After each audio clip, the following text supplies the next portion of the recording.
നിലവിലെ സിനിമ മേലെ സംഭവവികാസം ഞാൻ 2009 തിലകനൊരു വാക്ക് പറഞ്ഞിട്ടുണ്ട്, ഇതൊരു മാഫിയ സംഘമാണെന്ന്. ശരിക്കും പറഞ്ഞാൽ ആ മാഫിയ സംഘമാണെന്ന് തെളിയിക്കപ്പെട്ട ഒരു അവസരമാണ് ശരിക്കും. ആ മാഫിയയുടെ പ്രവർത്തനം എന്താണ്, അതെങ്ങോട്ട് നീങ്ങുന്നു എന്നുള്ളത് കൃത്യമായിട്ട് മുൻകൂട്ടി നമ്മളൊക്കെ പറഞ്ഞിട്ടുള്ളതാണ്. ഇതിന്റെ അവസാനം ഇങ്ങനെയായിരിക്കും എന്നുള്ളത്. അത് ഏകദേശം അങ്ങനെ ആയി തുടങ്ങി എന്നുള്ളതാണ്. ഈ പലർക്കെതിരെയാണ് ഇപ്പോൾ ആരോപണങ്ങൾ വരുന്നത്. സിദ്ദിഖിനെതിരെ വരുന്നു, ഇടവേള ബാബുവിനെതിരെ വരുന്നു, മുകേഷിനെതിരെ വരുന്നു. ഇത്തരം ആരോപണങ്ങളൊക്കെ കഴമ്പുണ്ടാവാനുള്ള സാധ്യതയുണ്ടോ? നിങ്ങളുടെയൊക്കെ ഒരു അനുഭവം വെച്ച് കാരണം അത് ഒരാൾ വന്ന് വെറുതെ ഒരു ഇത് പറയില്ല. അപ്പം ഇടവേള ബാബുവിനെ കുറിച്ച് പറഞ്ഞത് മെമ്പർഷിപ്പ് കിട്ടാൻ വേണ്ടിയിട്ട്, അതായത് ഒരു നടിക്കോ അല്ലെങ്കിൽ ഒരു നടനോ, ചെറിയ നടനോ മെമ്പർഷിപ്പ് കിട്ടുന്നത് 1.5 ലക്ഷം രൂപ കൊടുക്കണം. അപ്പോൾ 1.5 ലക്ഷം രൂപ വേണ്ട, പകരം എൻ്റെ കിടപ്പറയിലൊന്ന് കിടന്നാൽ മതി എന്ന് പറഞ്ഞിട്ടുണ്ടെങ്കിൽ അത് വെറുതെ ആയിരിക്കുമോ ആ ഒരു ചോദ്യം? അപ്പോൾ നിഷേധിക്കാം എന്ന് തീരുമാനിക്കേണ്ടത് കോടതിയാണ്. പക്ഷേ അത്തരം കാര്യങ്ങൾ ഒരാളല്ല പറയുന്നത്, ഒരുപാട് പേർ പറയുന്നുണ്ട്. ഇപ്പം ഞാൻ പറയണ്ടേ, ഇതിൻ്റെ അകത്ത് ഈ അടിമത്തം ഉണ്ടെന്ന് പറഞ്ഞിട്ട് കൃത്യമായിട്ട് എനിക്കറിയാം. അതായത് കാർഡുള്ളവന് കാശ്, കാർഡില്ലാതെ ഒരേ ജോലി രാവിലെ 6 മണി മുതൽ വൈകിട്ട് 12 മണി വരെ ജോലി ചെയ്താൽ കാർഡുള്ളവൻ്റെ കൂലിയുടെ പകുതിയുള്ളൂ കാർഡില്ലാത്തവന്. ശരിക്ക് അതായത് പഴയ കാലത്തെ അടിമ സമ്പ്രദായമാണ് ഇപ്പോൾ നടക്കുന്നത്. കാരണം അവർക്ക് ഇപ്പം നമുക്കാണെങ്കിൽ പാർട്ടിയിലാണ്, ഇപ്പം CPM ഉണ്ട്, കോൺഗ്രസ് ഉണ്ട്, വിവിധ ഗ്രൂപ്പുകളുണ്ട്. സിനിമയ്ക്ക് ഒറ്റ മാഫിയ സംഘമുള്ളൂ. അതുകൊണ്ട് അവർ തീരുമാനിക്കുന്ന എന്താണോ അതേ നടപ്പിലാവുള്ളൂ. ഇനി രാജിവെക്കേണ്ട ആരാണ്? ഫെഫ്കയുടെ ഉണ്ണികൃഷ്ണൻ എന്ന് പറഞ്ഞാൽ ഗുണ്ടായുസത്തിന്റെ തലവൻ. ഞാൻ അങ്ങനെ തന്നെ പറയും. എന്റെ അന്നം മുടക്കിയിട്ട് 14 കൊല്ലമായി. തിലകനെ അഭിനയിപ്പിച്ചു എന്ന് തെറ്റാണ് ഞാൻ ചെയ്തത്. 14 കൊല്ലമായി എന്നെ സസ്പെൻഷനില്ല. ഞാൻ അതിൽ ഇവർ ചെയ്യുമ്പം ഞാൻ വേണം തെളിവ് തരാം. അതായത് ഈ മനുഷ്യനുമായിട്ട് സഹകരിക്കരുത് എന്നുള്ളതാണ് അവർ കൊടുക്കുന്ന തിട്ടൂരം. അതായത് ഈ ഫെഫ്കയുടെ കീഴിലുള്ള പ്രൊഡക്ഷൻ, ഡ്രൈവേഴ്സ്, മറ്റ് എല്ലാ യൂണിയനും ഇവർ കത്തെഴുതും, ഈ മനുഷ്യനായിട്ട് സഹകരിക്കരുത്. ഇത് പിന്നെ ഒരു വിലക്കല്ലാതെ എന്താണ് ഈ നടികൾക്ക് സംഭവിക്കുന്ന എന്താണ്? ഇപ്പൊ ഇവർക്ക് ദേഷ്യം പിടിച്ചു കഴിഞ്ഞാൽ അവർ പറയും അവരൊക്കെ എത്തിട്ടോ, പിന്നെ അവരില്ല ജീവിതത്തിൽ, മാച്ച് കളയുന്ന മാതിരിയാണ്. അപ്പം ഈ നമുക്കറിയാം, ഈ നമ്മുടെ ഒരു നടിയുടെ ആ ഇഷ്യൂ വെച്ചിട്ട് അതിനുവേണ്ടി സംസാരിച്ചവരൊക്കെ പുറത്താക്കിയില്ലേ, ഇൻഡസ്ട്രിയിൽ നിന്ന് പുറത്തു പോയില്ലേ?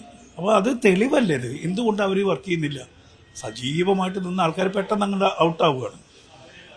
ഞാനൊക്കെ ഇഷ്ടംപോലെ സിനിമ ചെയ്തിരുന്ന ആളല്ലേ. എന്താ എനിക്ക് സിനിമ കിട്ടാത്തത്? സിനിമ കിട്ടാത്തതുകൊണ്ടല്ല, എനിക്ക് നിർമ്മാതാവ് ഉണ്ടായിട്ടും കാര്യമൊന്നുമില്ല, നടന്മാർ സഹകരിക്കില്ല, ടെക്നീഷ്യൻസ് സഹകരിക്കില്ല. പവർ ഗ്രൂപ്പുകൾ തന്നെയാണ് പവർ ഗ്രൂപ്പ്, മാഫിയ ഗ്രൂപ്പ് തന്നെ പറയും. എന്തിനാ ഈ പവർ ഗ്രൂപ്പ് എന്ന് പറയുന്നത്? മാഫിയ ഗ്രൂപ്പ് എന്ന് ഞാൻ കൃത്യമായിട്ട് പറയും.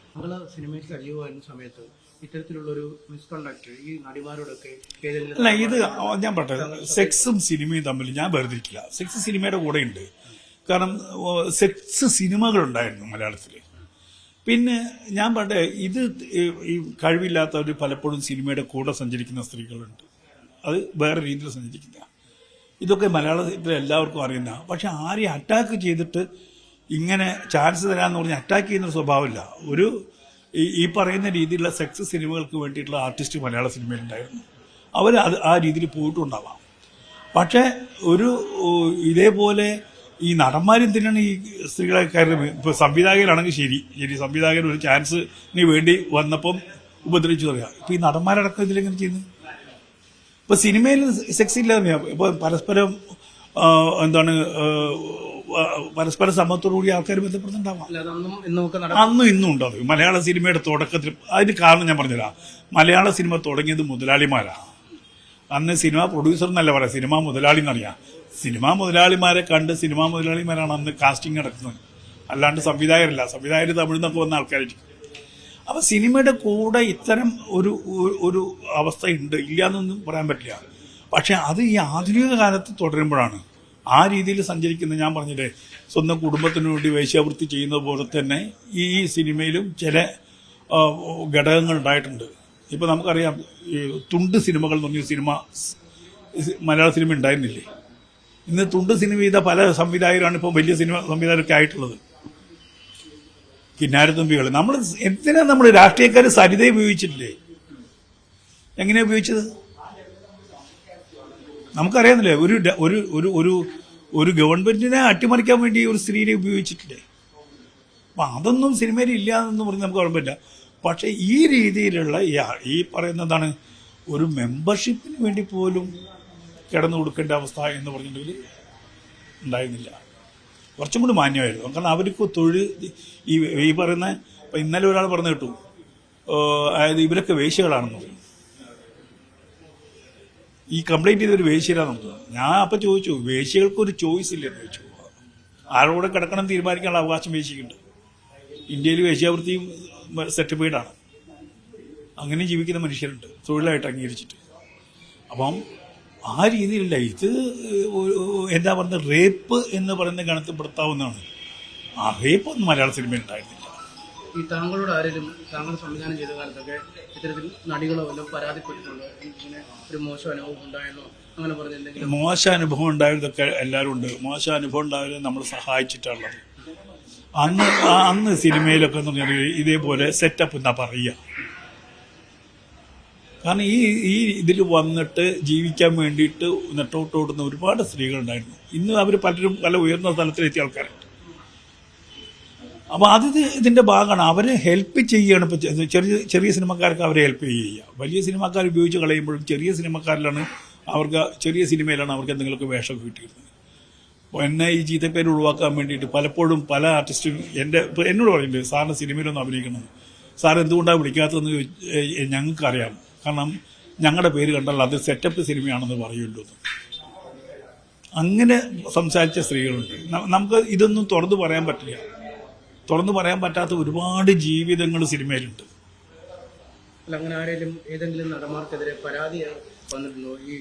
അതുണ്ട്. അത് നമുക്ക് പേര് പറയാൻ പറ്റില്ല. ക്രൂരമായിട്ട് പെരുമാറുന്ന ആൾക്കാരുണ്ട്. സെക്ഷൽ ആയിട്ട് ഉപയോഗിക്കുന്നത് മാത്രമല്ല, വളരെ എന്താ പറയുക, എന്തായാലും പറയാൻ നമുക്ക് ബ്രൂട്ടലായിട്ട് ഉപയോഗിക്കുന്ന ആൾക്കാരുണ്ടായിരുന്നു മലയാള സിനിമയിൽ.